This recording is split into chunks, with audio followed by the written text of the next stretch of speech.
Hello friend, once again you all welcome the wonderful session of the bio Bharat platform. Bio Bharat के इस YouTube channel पे मैं Azhar sir आपका biology mentor फिर से आप सभी लोगों का बहुत वेलकम करता हूं और उम्मीद करता हूं कि आप अच्छे होंगे, हेल्दी भी होंगे और बहुत बेहतरीन डायरेक्शन में अपनी एजुकेशन को आगे बढ़ा रहे होंगे।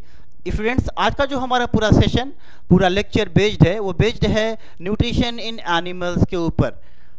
और अभी तक की हमारी और आपकी जो जर्नी रही है इस प्लेटफॉर्म के ऊपर प्यारे बच्चों, वो क्लास 10th के बायोलॉजी के पहले चैप्टर में रही है और नाम है लाइफ प्रोसेसेस। और प्रीवियस लेक्चर में हमने स्टडी क्या किया? Factor affecting of photosynthesis, means ऐसे कौन कौन से फैक्टर्स हैं जो फोटोसिंथेसिस को क्या करते हैं, अफेक्ट करते हैं, प्रभावित करते हैं। लेकिन आज का पूरा टॉपिक उससे एकदम अलग है, जहां पर हम स्टडी करने जा रहे हैं न्यूट्रिशन इन एनिमल्स, कि एनिमल्स में न्यूट्रिशन का क्या तरीका है, उनका मोड ऑफ न्यूट्रिशन क्या है। इसमें कैटेगरीज हैं बेटा, एनिमल्स में अलग अलग कैटेगरीज हैं। तो चलिए पूरे टॉपिक को स्टार्ट करते हैं। लेकिन जब भी लेक्चर स्टार्ट होता है मेरी बात आपको याद होगी, अक्सर बोलता हूं प्यारे बच्चों, और आपको वो बात याद भी आ गई होगी कि आपके हाथ में एक पेन और नोट कॉपी का होना बहुत ज़रूरी है for making a good notes. पक्का बच्चा? तो स्टार्ट किया जाए। डन जी, वेरी गुड। चलिए स्टार्ट करते हैं न्यूट्रिशन इन एनिमल्स को। देखिए क्या लिखा है प्यारे बच्चों कि animals can not make their own food. सही बात है भाई कि एनिमल्स अपना खाना, जो जानवर होते हैं वो अपना खाना खुद से नहीं बना पाते हैं। क्यों? Because they are heterotrophs. क्यों? वो किस कैटेगरी में आते हैं बेटा? हेटेरोट्रॉफ्स में आते हैं। अब यहाँ पर आपके माइंड में क्या कोई क्वेश्चन मार्क आ रहा है? बिल्कुल आना चाहिए। क्वेश्चन मार्क कहाँ से पैदा हुआ? हेटेरोट्रॉफ्स से। कि सर ये हेटेरोट्रॉफ्स क्या है? तो कई बार समझाया हूँ आपको प्यारे बच्चों कि हेटेरो मीन्स होता है अदर एंड ट्रॉफ्स का मतलब न्यूट्रिशन।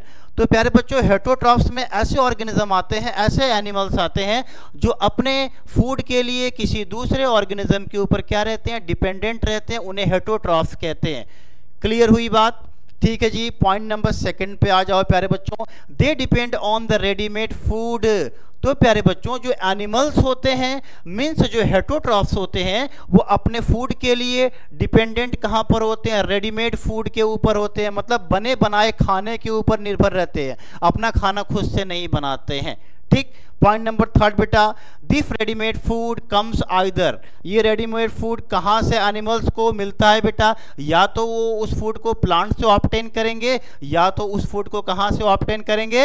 एनिमल से करेंगे। अच्छा बेटा, एक चीज यहाँ पर सोचने वाली बात है कि फॉर एग्जाम्पल मान लो ह्यूमन बींग कहाँ पर आता है? ह्यूमन बींग किसका एग्जाम्पल है? हेटेरोट्रॉफ्स का एग्जाम्पल है।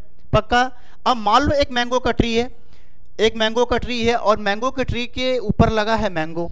आपने क्या किया? मैंगो को प्लग किया और प्लग करने के बाद बेटा आप मैंगो को खा गए। तो इसका मतलब है कि हम अपने फूड के लिए उस प्लांट के ऊपर क्या है? डिपेंडेंट है, निर्भर है। तो हम भी किस में आ गए? हेटेरोट्रॉफ्स में आ गए। क्लियर बच्चा? अब एक चीज मैं आपको यहाँ थोड़ा सा समझाता हूँ बेटा। साइंस जो है ना, साइंस जो है वो ह्यूमन को क्या कहती है? एनिमल कहती है। साइंस कहती है कि human being is a very advance type of animal, कि ह्यूमन बीइंग जो होते हैं वो एक एडवांस एनिमल है, because of we have the much more thinking ability, क्योंकि हमारे पास सोचने और समझने की शक्ति बहुत ज़्यादा है ना। तो हम जानवरों में सबसे क्या है? एडवांस है। क्या है? एडवांस है। ये साइंस कहता है। लेकिन मैं आपको थोड़ा सा रिलीजियस पे लेके चलता हूँ। रिलीजियस पॉइंट ऑफ व्यू से हम बात करना चाहते हैं प्यारे बच्चों। जैसा अगर में जो हमारा हिंदू धर्म है, तो हिंदू धर्म क्या कहता है प्यारे बच्चों कि we are the son of Shraddha and Manu. हम किसकी औलादे हैं? श्रद्धा और मनु की औलादे हैं। समझ में आ रहा है? और जो सृष्टि का जब निर्माण हुआ तो भगवान ने, ईश्वर ने दुनिया में अगर में सबसे कोई अच्छी चीज बनाई तो वो इंसान को बनाई। लेकिन अब साइंस क्या कहता है? भैया तुम जानवर हो। हैं? अगर मैं इस्लाम की बात करें तो इस्लाम धर्म कहता है कि we are the son of Adam अलैहिस्सलाम। हम सब किसकी औलादे हैं? आदम अलैहिस्सलाम की औलादे हैं। समझ में आ रहा है? और ईश्वर कहता है वहां पर कि दुनिया में जितनी सारी चीज़ें बनाई गई, अगर मैं उसमें से सबसे नायाब चीज़ कोई बनाई गई तो वो इंसान है। और यहाँ साइंस का कहता है हम जानवर हैं। तो कोई बात नहीं है, हम जो है यहाँ पर साइंस के ऊपर भाई ऐसा नहीं कह रहे हैं कि कुछ गलत सही, लेकिन हम जो है हमारी आस्था हमारे धर्म में भी है और रहनी भी चाहिए, चाहे वो कोई भी धर्म हो। सारे धर्म एक जैसी बात बताते हैं, ठीक है, एकता की बात समझाते हैं, उस पर आस्था का होना बहुत ज़रूरी है। साइंस भाई हम पढ़ा रहे, हम पढ़ लेंगे नो डाउट, ठीक है बच्चा। चल आगे चलते हैं। यहाँ पर लिखा है classification based on the food habit. चलो बेटा, अब जो है हम थोड़ा सा एनिमल को क्लासिफाई करते हैं।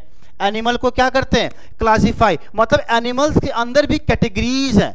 एनिमल्स के अंदर क्या है? कैटेगरीज है। अब बेटा कैटेगरीज क्यों है एनिमल्स के अंदर? क्योंकि उनका जो मोड ऑफ न्यूट्रिशन है ना वो अलग अलग है, वो अलग अलग तरीके से फूड को इंटेक करते हैं, अलग अलग तरह के खाना को भैया अलग अलग तरीके के फूड को खाते हैं, तो उसमें कैटेगरीज है। देखो क्या लिखा है, all animals can be divided into all animals can be divided into 3 groups on the basis of their food habits। बेटा यहाँ पर फूड हैबिट्स का मतलब होता है ईटिंग फूड। क्या होता है? Eating food. तो सबका जो फूड ईट करने का तरीका अलग है बेटा, और इसी वजह से उनको हम कैटेगरीज में क्या कर दिए? डिवाइड कर दिए। क्या कर दिए बेटा? डिवाइड कर दिए। तो एनिमल्स के अंदर ये 3 कैटेगरीज आपके सामने है प्यारे बच्चों। पहली कैटेगरी हर्बीवोर्स।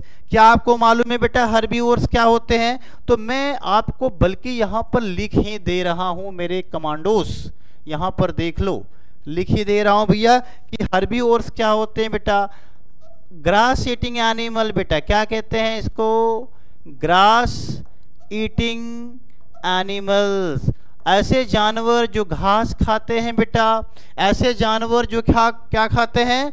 ग्रास खाते हैं, उनको क्या कहते हैं? हर्बीवोर्स। जैसे यहाँ पर आप डायग्राम में देख रहे हैं, डियर है बेटा, ये ग्रास ईटिंग एनिमल है। क्या है? ग्रास ईटिंग एनिमल है, तो इसको हम बोलेंगे हर्बीवोर्स। अच्छा, दूसरी कैटेगरी बेटा कार्निवोर्स। बेटा तो ये क्या है आपको मालूम है बेटा? क्या? फ्लैश ईटिंग एनिमल है। क्या है? Flesh eating animal. ये ऐसे जानवर है जो मांस खाते हैं। तो कार्निवोर्स में कैसे एनिमल्स आएंगे?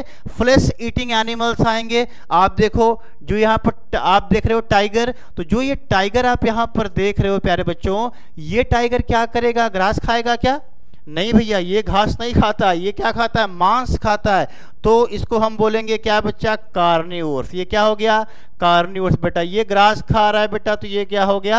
हर्बीवोर हो गया। क्या हो गया? हर्बीवोर। और बेटा ओमनीवोर। बेटा ओमनीवोर में ये क्या खाएंगे बेटा? ये प्लांट भी खाएंगे एज वेल एज एनिमल भी खाएंगे, मतलब समझ लो कि ये सब खाएंगे। ओमनीवोर्स क्या होते हैं बेटा? जो सब खाएं उन्हें ओमनीवोर्स कहते हैं। अब जैसे ह्यूमन को देख लो, ह्यूमन क्या भैया? ह्यूमन मांस भी खाता है, ह्यूमन जो है ग्रास भी खाता है, समझ में आ रहा है? वेजिटेबल्स भी खाता है। तो ऐसे ओमनीवोर्स का मतलब इसमें ऐसे ऑर्गेनिज्म आते हैं जो सभी चीज़ों को खाते हैं, उन्हें ओमनीवोर्स कहते हैं बेटा। तो ये एग्जाम्पल हो गए ओमनीवोर्स का। अब बताओ क्या इसको हम कैटेगरी में डिवाइड नहीं करेंगे? आपने यहाँ पर पढ़ा sir classification based on the food habits, तो सबका फूड हैबिट्स क्या है? अलग अलग है। एक घास खा रहा है, एक मांस खा रहा है, एक सब कुछ खा रहा है। तो इस वजह से एनिमल में कैटेगरीज को क्या किया गया? बनाया गया है बेटा। तो ये रहा, this is about the nutrition in animal. अलग अलग एनिमल और उनका अलग अलग टाइप का क्या? न्यूट्रिशन। क्लियर है बच्चा? अब बेटा क्लास 10th के हिसाब से ये तो रहा थोड़ा सा इंट्रोडक्टिव पार्ट न्यूट्रिशन के लिए, लेकिन कल जो हमारा टॉपिक आपके लिए होगा वो होगा बोर्ड एग्जाम के लिए इंपॉर्टेंट टॉपिक, जहां पर हम स्टडी करेंगे न्यूट्रिशन इन अमीबा, कि अमीबा के अंदर न्यूट्रिशन कैसे होता है। और अमीबा वाला टॉपिक बेटा एग्जाम में जब भी आएगा तो लॉन्ग में आएगा और 5 नंबर में आएगा, 5 मार्क्स में आएगा। कंफर्म है? तो इसका स्क्रीनशॉट लीजिए। बिल्कुल बच्चा, तो कल मिलते हैं एक नया टॉपिक के साथ जहां पर हम स्टडी करेंगे न्यूट्रिशन इन अमीबा। तब तक के लिए बेस्ट ऑफ लक प्यारे बच्चों, और हार्ड वर्क करते रहें इसी के साथ।